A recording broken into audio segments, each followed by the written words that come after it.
Good afternoon, this is Nicholas from Gandora Gaming, and I bring you all my Shark Rank 4 Strategy Deck Profile 2023 post Photon Hypernova. If you don't know, we did get a new wave of Shark support. It's one card, but hey, we'll take what we can get. Konami's been giving like leftover cards for Sharks over the last few sets. We got a King Salmon retrain and Darkwing Blast, and now we got a new level 4 Dolphin guy in this set. So Konami has not forgotten about Sharks. If anything, the ban list tells us that because they didn't ban Totally Awesome. And let's just go straight into this. So first things first, we have 3 Abyss Shark. Abyss Shark is probably one of the best monsters in the entire archetype. They're one of the best legacy supports we ever got for this strategy.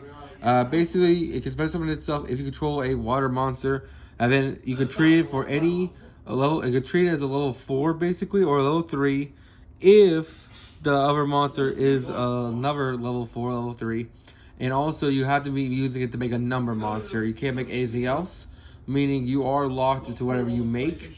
And also he does lock you into waters, so that is very important, because if you're locked into waters, you can't make Zeus that turn, and you can't make Utopic F-Zero that turn either, Draco Future, unless you do that first. So just to let you know, this guy does lock you in the water, so he's very important. But at the same time, you want to do him later in the combo. We also have 3 Crystal Shark. Now Crystal Shark is different. Crystal Shark has the same requirements as Abyss Shark, where you had to control a water monster, but instead of locking you into waters, he locks you into XYZ summons for the rest of the turn, which is fine because we're only going to do XYZ summons. Also, he can only be treated as a level 4, level 3 for the number monsters as well. He also can reborn himself from grave, which is pretty cool, and overall he's another 3 of the deck. We also play 3 Buzzsaw Shark because Buzzsaw Shark is amazing. Buzzsaw Shark says that once per turn during the main phase, target himself or another level 4 water you control, special summon a level 4 fish from your deck with the same level as it. It's a really solid card, allowing you to turbo out things. Also, he could be treated as level 5s if you don't know. Let me pull that up real quick. Right here, special summon this fish. Can't be used exclusively summon for the rest of the turn. Can use be 3 or 5. So you do have access to 3s and 5s in the deck. Sadly, we're not playing any of the 3s and 5s, but worst comes to worst, you can access them. We also play 3 Lantern Shark. Lantern Shark is basically the very cool version of Goblinberg, where it basically says on normal summon or special summon, you get to special summon one level 3, 4, or 5 water monster from your hand defense vision, and then you're locked into XYZs for the rest of the turn. I believe Buzzsaw Shark locks into XYZs as well, just to let you know. So they both lock you into XYZs, which is pretty solid, but either way, it's great. Also can be treated as 3, 4, or 5, which is really swell. We also had to talk about the newest guy, this cute little guy right here, Minakura, or Minakuri? I don't know how to say this card, but it's really cool. I think it's a new 3 of in the deck just because it makes Beautiful Princess a lot better. But let me explain what this guy does. So basically, when you activate a water effect, quick effect, special summon this guy from your hand onto the field, which is pretty swell. This is during either player's turn. And then during your turn, you can banish one other fish you control, Sea Serpent or Aqua, to then banish a card your opponent controls until the end of the opponent's turn, which is really cool removal, just forcing your opponent to use interruptions, which is pretty solid, and I think is a must-have 3 of the deck, just for the simple fact that it special summons itself as soon as you activate Beautiful Princess, meaning that if they ash it, you still have a water on field, allowing you to keep going from there, which is pretty solid. Now, we also play 3 XYZ Remora. This card is the heart and soul of the deck. This is actually the best card in the deck. You want to get to this card as fast as possible, just for the simple fact it's soul charge for the archetype. This card says detach 2 materials from any rank 4 from on your field, and then when this guy is summoned, special summon 2 fish from your graveyard onto the field. So it's a soul charge for 2, so he's 3 material on field, which is pretty insane, and overall he just helps you extend to infinity and make all your really good plays. We also play 3 Spirited Tangy Ashina.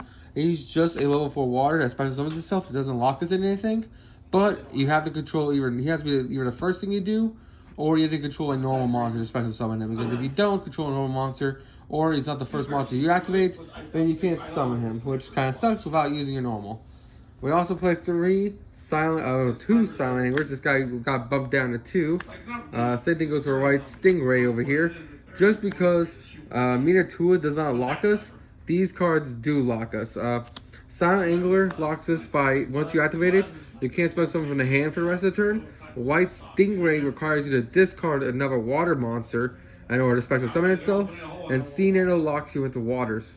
But the reason why we're still playing them is because they're still really, really solid cards. Because Sea Nettle is just a great extender. Not to mention it allows you to banish itself from grave to shuffle back waters from our extra deck back into the deck. Or just shuffle back cards from our grave back to deck.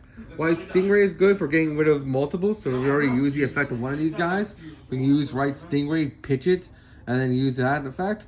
And Silent Angler is just really, really a good extender. And then finally, for our last one, we're playing the one right hand shark, just because this card's insane. Basically, when it's used as XY material, that monster cannot be destroyed by card effects, which is pretty solid. Basically, allowing you to make a cookfish, the cookfish combo, which is pretty solid. We also play 3 Beautiful Princess. This card is very mid, just because Ash used to ruin your day. They Ash this card because it does banish itself for cost, to summon any fish from your deck. But now that we have Minotuna, basically it saves us from the issue, because we can go Beautiful Princess effect that happens to the Minotuna, allowing us to summon itself so we can keep playing. Now there's a ruling thing saying that they Ash it. This is timing, because technically Ash was the other activation. You can let me know in the comments. I haven't played this deck since the new card out, because Dueling Nexus still doesn't use this card programming correctly. So it's hard to play it because it doesn't work in Dueling Nexus. So I can't test how Ash interacts with these two. But to my knowledge, on my rulings, if Beautiful Princess activates, this triggers, which I hopefully it does. If it doesn't, and Ash blocks it, and this doesn't have to get a chance to summon it because Ash was the last thing in the chain, then that really sucks. But hey, what can you do? We're still playing 3 Ready Fusion, because Ready Fusion is insane. This provided cheats out level 4 water rare fish from extra deck, which is solid, because don't forget Tengi works with that as well. We also play 3 White Mirror. This card's literally insane. Not only is it reborn, but it adds another copy of it from deck, which is insane. And then finally, 3 White Salvage. White Salvage is part of combos, depending on your hand.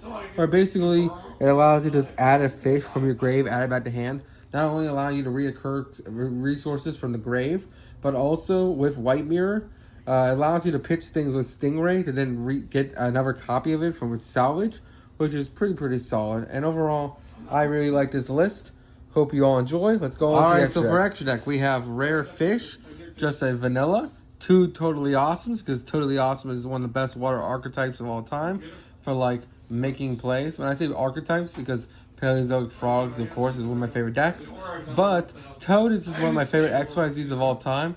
And whoever says this is not a great XYZ is an idiot, because this card is amazing and is adorable.